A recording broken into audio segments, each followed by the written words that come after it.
tutos de Guillaume. Bon, aujourd'hui, on va voir comment faire pour bien chiffrer les travaux de son projet immobilier. La première chose, ça peut paraître un peu bizarre, mais c'est ne surtout pas écouter l'agent immobilier ou le vendeur.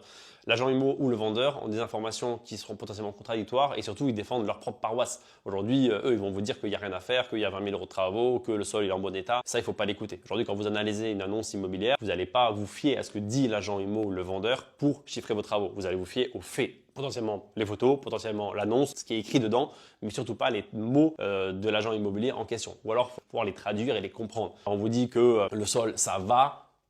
Qu'il est OK, en fait, c'est pas OK.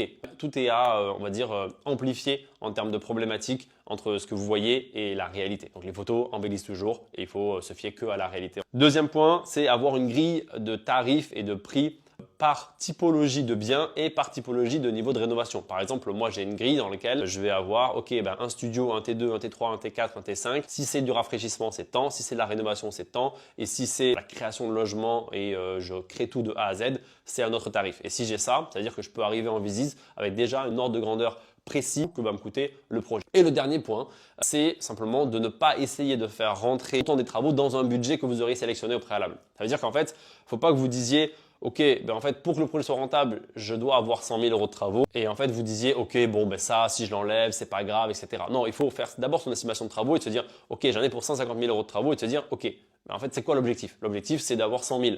Mais en fait, les 50 000 euros de différence, il ne faut pas aller chercher sur les travaux, il faut aller chercher sur le prix d'achat. Voilà, donc ça, c'était la compréhension de ce qu'il faut faire si on veut bien chiffrer les travaux. Maintenant, si vous voulez plus d'informations, on a une formation dédiée à ça qui s'appelle l'Université Club Immobilier. C'était tout pour les tutos de Guillaume.